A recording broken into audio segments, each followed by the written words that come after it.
All right, Marfoogle News live in 3. Hey, whether it be a rain on a Sunday, raid on a Monday, we'll talk about it Monday. Marfoogle TV, Monday through Friday. All right, what is going on, guys? It is Adam, a.k.a. Marf, and this is Marfoogle News.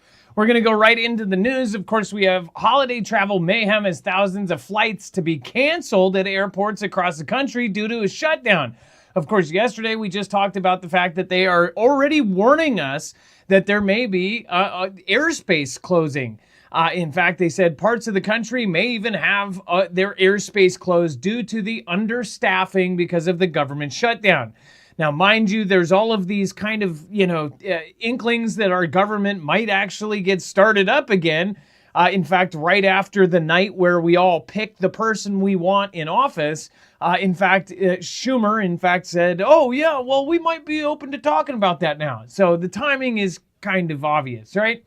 But now, of course, there's still all of these unresolved problems with basically everything, right?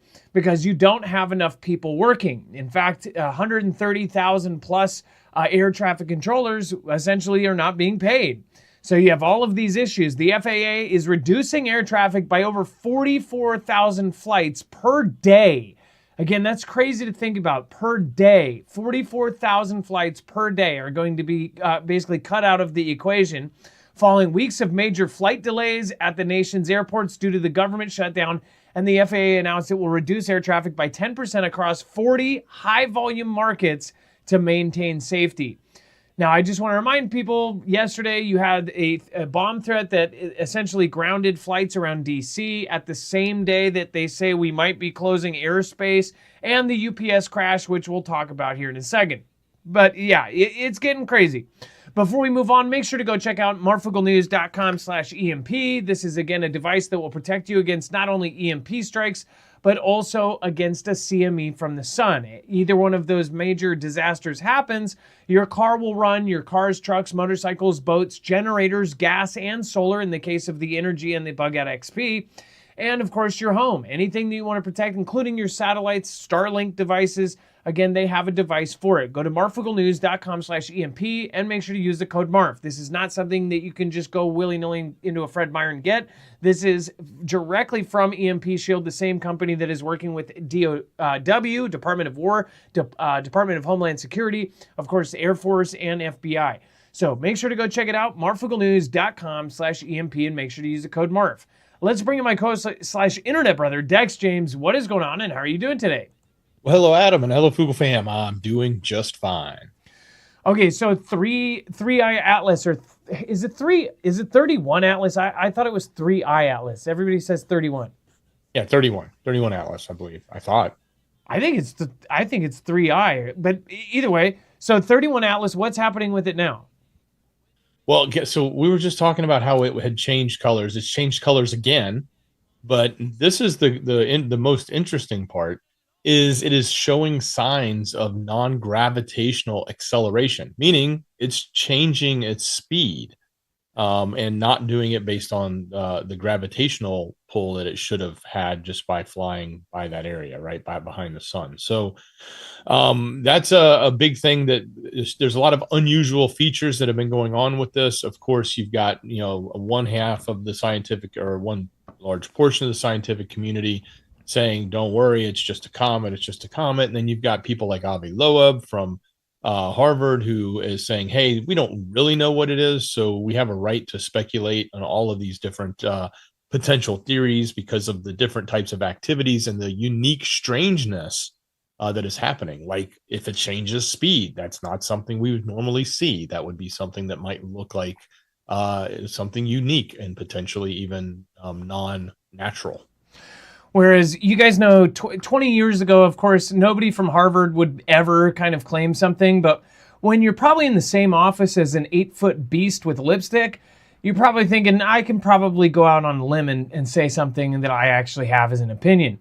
So with this being said, the 3i or 3.1 Atlas is really, really funky as far as this goes. Many in our community think it's a distraction, that this is the water cooler talk while everything else is actually more concerning. Well, as far as I'm sure that everybody, even in the skeptics, have something in the back of their head that, like, what if this is some sort of mothership? One thing that I find weird is that this acceleration is the same sort of weird acceleration that we saw with Oumuamua. If you remember, Oumuamua passed by, it went by all of the planets, and then it hit by Earth. And then after it swung by Earth, it actually sped up and left our galaxy. So very, very weird situation here where you've got acceleration again, and it's not supposedly the acceleration it should have for a slingshot around the sun.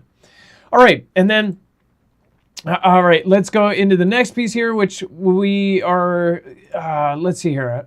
I might have just, okay, UPS. Okay, so we're going to be talking about this over on Marfoogle News. As well, we're also going to be talking about Pete Hegseth stating that he might be moving troops around, but 11 perished after UPS plane's engine catches fire and detaches during takeoff. Again, the entire engine fell off apparently. So that to me sounds like a sabotage. Dex, what did you think when you saw this? I mean, this looks like some sort of sabotage or just huge failure on the part of the mechanics. Yeah, I mean, this is a big deal. Like engines don't just fall off. So what caused that to happen? Was there an explosion? Obviously, they said they saw a fire. It lifted off the ground. It gained a very little bit of altitude. The engine caught fire. The engine fell off. It was able to clear the fence at the end of the airport, and then it starts crashing into businesses and areas that are outside the airport there. So yeah, that it's not obviously it's not atypical of engine failure. I mean, engine failures do happen, but they don't normally just fall off the plane like that. Yeah, that sounds like something else happened here. Obviously, and this could be set up. Remember when this first happened, we said, they talked about specifically cargo planes, even FedEx and UPS as far as being targeted by Putin, Russia causing mass chaos. Obviously, I mean, we have comments from, I believe, what was it, the French president or not the French president? The Polish prime minister said something specifically about Putin going after our planes.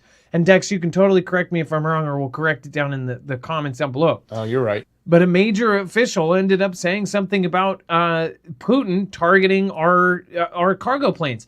Now, I'm not saying I believe that, but I will say this. That's a perfect setup for a Fantastic Freddy or something that they can go to a table of deciders and say, hey, this was an act of war. We found out that this is Russia. We found out on the low, and we don't want to panic people yet, but we want to do something about this. And then you get the kind of thing where you get a first strike on Russia and they use this as their base or something like that. Hopefully that's not the case. We're going to talk about a lot more over on Marfoogle TV, our main show, so join us in just a moment. If you're watching the replay, all you have to do is click here. If you're in the chat, stay there. You'll be ported right over. Monday through Friday, coming on the low and then leave on the high day. Whether it be a rain on a Sunday, raid on a Monday, we'll talk about it Monday. Dum dum dum dum dum dum dum dum dum.